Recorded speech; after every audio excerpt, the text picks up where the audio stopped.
Online Manipur YouTube channel sibuyang birba mayam pumna po amuk na taram noksari han badayam na maru iba pawam abdi thamjage laikhiraba athoba James Bond ningombam na mahaki Facebook post amada hairami karigumba aina taibang pan asi thadok tuna satkraba nakhoi kari phawgani wahi si hairam laga laibak thiba thodok asi thoklari athoba marup nangi igi laman ireja kayana soidana singlakigani athoba sibu awangba thakta ikai khumnaba utminnasi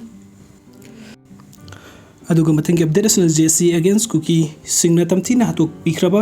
ningombam James Bond mang langjingdegini press note JC against the cookie ter singna tamthina hatok pikraba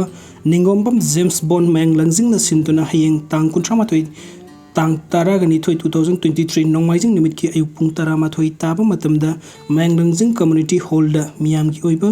mifam ama pangthok sagani hairiba mifam asida lamdam asomda leibiriba CSO student organization political parties sing maira paibi sing amadi club organization pum namna saruk yabiduna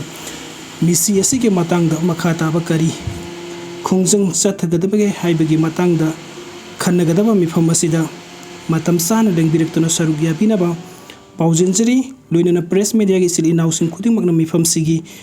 paudam mipum khuding makta phanghan binaba nolokchari loinana mari leinaba authority khuding makna mifam sibu ngakpi senbinaba su nolokchari ba wai ingo sa sing yumkhaibam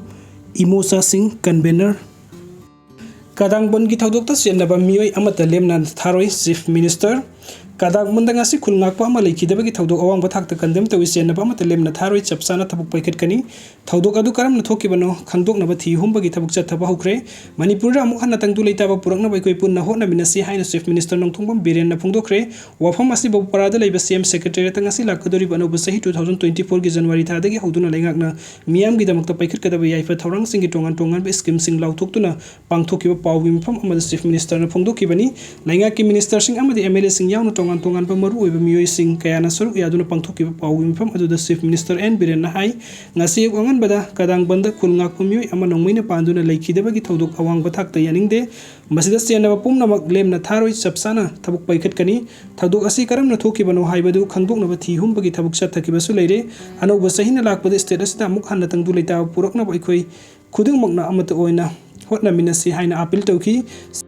aduga mathangi update asna moregi kondong lairembi manakta ku kilal hobasing nong makeup silakpada commando ani sokle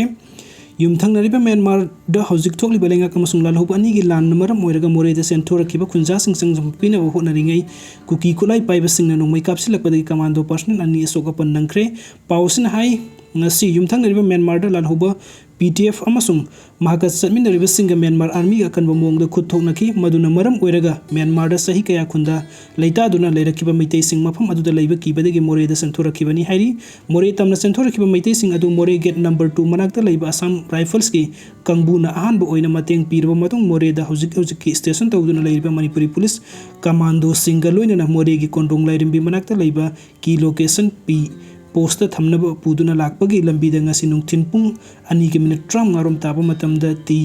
yamnom village mapada kuki khulai paibani singnaba singna nong mai kapse lakpagi thawongda Myanmar dagi lanjener kiba mitei sing puduna lakiba commando gi personnel ani asok apan nangle hairiba personnel ani adu hojik KLP da leiriba AR gi post laikanari haina su pawasna makatari hojik pung mari hen phawbodagi maikaida adomda nong mai kapagi khonjin kaya tari